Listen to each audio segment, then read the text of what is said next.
Hey everybody, it's ChanceTV. I am here in the home of Abigail Posner. If you go on your computer, she is part responsible for where you go, how you get there, why you get there, what brands you see, why you like them. What would you call yourself if you had to just have a title? Because I know you have several. Yeah. What would it be, who you are? Forget Google or your business card. Right. Oh, well, on my LinkedIn it says possibility seeker. And I actually think that is true because I just love seeing all these opportunities and just jumping in and making the most of them. Mm-hmm. Now, possibilities, because we're just going to freestyle on this. Yeah. I'm going to link in something you talked about where thinking like a child. Yes. Because as an adult, we have done certain things which ruin all the things that we have as far as possibilities or what we could see. Right. Tell everybody about that. Well, you know, as kids, we don't have any filters, right? We just think everything is interesting and everything is for us to be soaked in. And so we take all that stimuli and we make connections with it. Our brains naturally make connections. That's what we do. That's how we learn. That's how we grow. Kids actually make more connections than adults because their brains are still forming, but not just that, because they're open to all these different worlds and all this different stimuli. So if we want to be really open to the opportunities and then kind of figure out how we can play a role with them, we have to think like a child. Look for links, and also that creativity is basically looking and finding two or more unrelated things and putting them together. Exactly. And then you had some amazing examples that you had said that people had done that. Yeah. Like how I got here today. So when I think about like some of the basic stuff in our life, if you have a kid, you use spray sunscreen, right? Now spray sunscreen is really the combination of two very different worlds. Creamy suntan lotion meets Pam cooking spray, right? Or Star Wars. It's sci-fi meets Greek tragedy. I mean, all these things in our lives are examples of putting unlike worlds together if you try to find the link. And what's so amazing is that so many people, especially adults, they stay within their swim lane. And because of that, they can maybe iterate, but they can't really innovate. And so to innovate is you have to step out of your world and find those unlike places and spaces and people to foster these connections. And two others that stuck with me I really liked about Uber. What is Uber? Yeah. Well, I mean, if you bring it down to size, it's basically a taxi service meets online meal reservation system, right? Or Rent the Runway, right? So department store fashion meets Netflix subscription service. So it's these, now like, they probably wouldn't even talk about it that way, but that's what is triggering these connections that sometimes we do spontaneously and sometimes we really have to work hard to find those connections, but you can. And it's such a great tool. And once you do it, once you're open to it, who knows what can arise. One of the new narratives that I'm talking about is actually how to be creative by tapping all the different sides that you have. You know, people think, well, I just have to focus on my job and I have to just, you know, stay within that skill set and get better at that job. You had said the 5-year trajectory is bad. Absolutely, Yeah, because... let them know that, because I thought that's focus. I don't even know what I'm going to be doing in 5 years, but I do know that there are different sides to us all. And some of those sides we think are either frivolous or, you know, unwanted by people, like friends. Anthropology. Right, like anthropology. I studied anthropology. I mean, I remember growing up and when I was studying anthropology in college and my parents' friends would say, what are you going to do with that? Let me tell you, everything. I have done everything with that because I'm so passionate about it. So if people recognize the different sides of themselves, whether it's what they studied in college, a second language, how they grew up, their ethnic background, what they love to do on a Saturday morning, all of those things are meaningful. And if you can make the connections among them, it's amazing what ideas you can spark. And so then, if you've got friends or other people who also have different sides of themselves, especially as foreign and different than your own, imagine the ideas that will happen because you're connecting all these different worlds together. You know, I talk about often the fact that when I first joined Google, I had come from an advertising world. I had come from a creative world. And I thought, what am I going to do? I mean, I'm a charlatan. I shouldn't be here. I don't know nothing about technology. They're going to find me out and I'm going to, right? But what I realized was I may not know a lot about technology, but I know a ton about anthropology. And what was and happening, what is anthropology? right? And anthropology, if you go down to its essence, what anthropology is the study of why people do what they do. So why we eat what we eat, or vote the way we vote in November, or trade what we trade, as someone who is in the financial business, you know. So all of these behaviors are actually rooted in the why, in our system of values, in what our aspirations are and our dreams are. So you have to dig beneath the surface and not just look at what people do, but why they do what they do. So fast forward to my tech life, and you're probably thinking, okay, still, I don't get the connection. I noticed there was a lot of great information and research out there about what people were doing with technology. So how often they were using their smartphone, or how many pictures they would take, or which videos they would watch on YouTube. But no one was digging into why they were doing those things. So why were they spending so much time on our smartphones? Why are we taking so many pictures? Why are we watching those videos and not those videos? So for the first time ever, we launched a series, and I mean first, like for the industry, launched a series of anthropology studies. Literally, we had anthropologists go into the field and study people and how they work and how they play with technology to understand the deeper meaning behind these different devices and platforms and places and spaces. And through that understanding, we were able to help our clients connect that much more strongly with their customers. So here I was thinking, oh my gosh, what am I going to do? How am I going to survive in this place? And actually, it was my crazy side of anthropology that allowed me to flourish and be different. And be different. Another example of this, look for the links. Look for the links. Yeah. Another thing you said, if you keep asking why leads to what if. Right. And then what if is where the possibility comes in. Exactly. And that's kind of how engineers really think. We did some research on that. And the first questions, or rather the first steps in thinking through any innovation is not just, oh, eureka moment, let's go make a self-driving car, right? Eureka moment, let's go make a cool smartphone. That never really happens. Right. There's some big problems out there we have to solve. Why are people doing this? Why are they driving in such a way to cause car accidents? Or why are cars developed in such a way that they allow us to have car accidents? And if you ask why and why and why, eventually you get to, okay, so what if we created a car where people don't have to drive it, so they can't get into a car accident, you know? So yeah, people have this fear of creativity. They don't believe they can be creative. And let me tell you, I spend my life telling people we are all creative. It is inherent in us. It's what separates us from other species. And having sex, facing each other. And he did his homework. Bonobos are the only ones who do that other than us. Really? Yes, bonobos are highly sexual They came over species. You heard the Bonobo Sutra. Yeah. That's 1,000 pages. You studied up on that, I see. Yeah, right. Well, after you watch this video, definitely study up on that. Google bonobos. Google bonobos. So basically, we are all inherently creative. So let's take away the fear that it's only a few people who are, let's say, talented that are creative.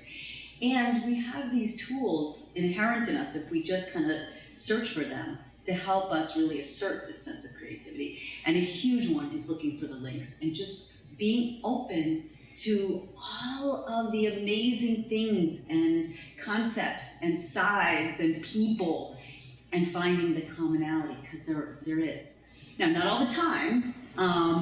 You can find the connection that much more easily than in some cases more than others, and then you kind of play into that and see where it takes you. I have to tell you a funny story on that.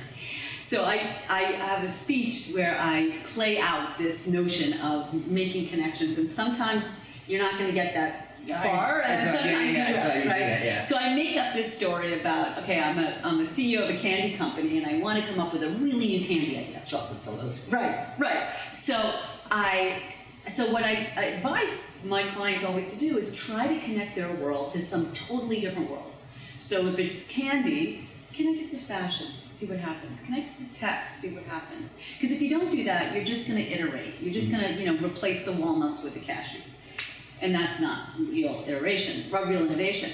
So in this case, I do this mock story where I try to connect it to household items because they're easy to, ferry around.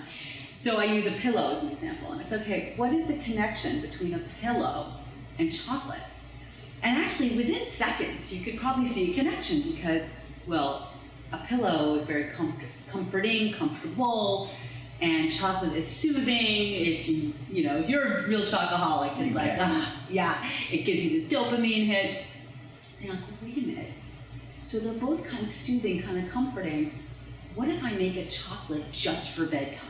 Right? Now you have chocolate in turn down service, but like you put some melatonin in it, so it really helps you fall asleep. Maybe some drugs too while you're out. Maybe a little bit of CBD, right? And you're like, yeah, I can see that. So I thought I was just making this up. It turns out there was somebody in the audience who heard my story and said, no. He said, oh no, there's already a chocolate out there with melatonin in it. And I thought, oh God, I'm so embarrassed. I thought I made that up. Next thing I know, boxes came to our house with this chocolate of, full of melatonin. It was awesome. It was so tasty.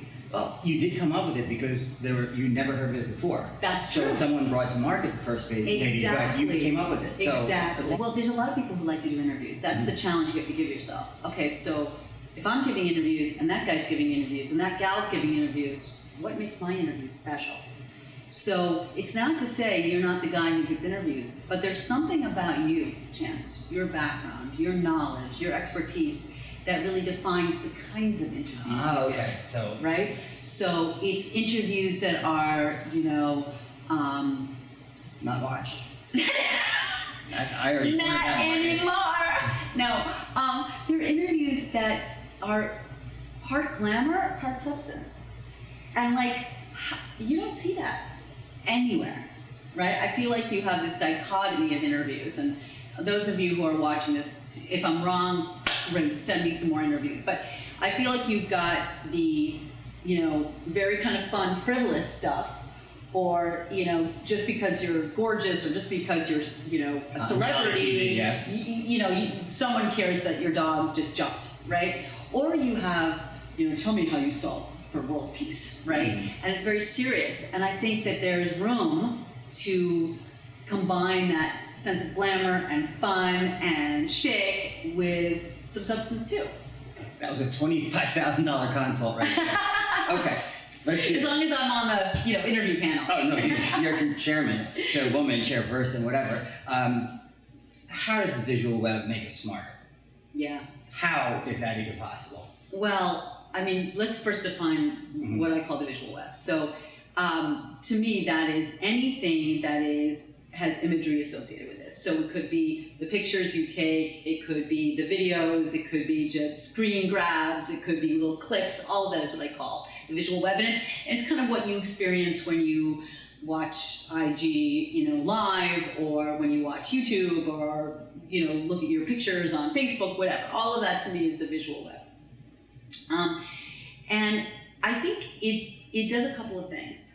One is, when we did our studies, when we dug into what's really going on, people think it's very frivolous at first glance. People think, oh, you're putting these stupid pictures of your dog jumping, or your pictures of hamburgers, or your salad, or, another selfie, or, yeah, but if you actually go a little bit deeper, you start seeing some real brilliance in our, and how we think and how we create.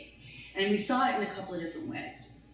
The first way we saw it was, well, yes, that picture of the salad, or yes, that image of the dog jumping, or yes, that, weird clip of your baby, it's shot, juxtaposed, positioned in such a way that gives you a new perspective on the everyday. There is something actually really engrossing, really heartening about seeing every day brought in a new light. Another aspect of what you see in the visual web, particularly with videos, what I was referring to before about making these connections, and that because you're actually exposed to so much there's so many pictures. There's so many videos. 1.5 trillion. Right, you did this homework. 1.496 billion. So if our brains are trained to make connections, if that's to the point we were making before,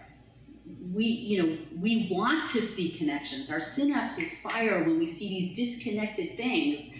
So all of a sudden we're exposed to a whole array of images and clips and videos, and they may be from a world away, Yugoslavia or wherever, or our own backyard. Or they could be from yesterday, because tons of people are putting on old vintage things, or today. And so you see all of that. There's very little filtering, right? So you see all of that, and you go, wait a minute. This makes me think of that, and that makes me think of that, and boom, I'm gonna do the mashup. The mashup only really started, right? I mean, for the most part, here in the visual web. And so you're making these connections and coming up with new ideas because you're exposed to all that. So that, in a way, is making you smarter, too. And then the third way, again, I don't know if it's about being smarter or being more human, is that so much of what happens in the visual web, you are gifting people these really funny or heartening clips or videos. There's so much exchange. That's the energy exchange. Right. There's so much exchange that's happening. You don't just, yes, some people just look. Like my mom, she just looks at Facebook. She doesn't post anything. She just but most people respond, right? They either, give you a little heart, or they share back, or they comment, and all of that gives you a sense of energy, right? It stems from being when we were babies. And we learned very early on that when you smile at someone, especially your parents, they're going to smile back, right? And when they smile back, a baby feels this energy. And so the same is true with this passing of these laugh out loud, or kind of what I call energy-inducing videos and clips and pictures. And when you pass those along, you're telling someone, I care about you. You're telling someone, I like you. And you create this energy exchange, and everybody feels happier and more engaged in the end. So it's, I think the visual web makes you smarter, makes you more enlightened, makes you more appreciative. Of course there's bad stuff out there, and of course there's, weird stuff out there. But actually all of that is experimentation, and people trying themselves out there. They're trying on who they want to be, and they'll get reactions. The good news is they'll get reactions, and through that quick reaction, they'll know, do I want to present myself like that again? Maybe I do. Maybe I should build upon that. I'm sure when you got reactions to your first interviews, Chance. Oh, I did. Right, but you learned from that. Right? I'm on the FBI watch list now. Yeah. No, it's only because of the Miami Vice suits. Yeah. He's no longer in Miami Vice suits. Yes. I still have him though. You're never going away, Mr. Johnson. Well, maybe you could do something with that. Channel it. It's the 80s flashback reality interview show. Okay, you're funny. Is digital human? I mean, is it, or maybe just human enough? No invention, no innovation doesn't first start by asking why. All this, seemingly mundane imagery and GIFs and videos, they actually elevate our everyday and make us feel like our world does matter. Thinking, creating, building to make our world a better place. I always think we're progressing towards a better world.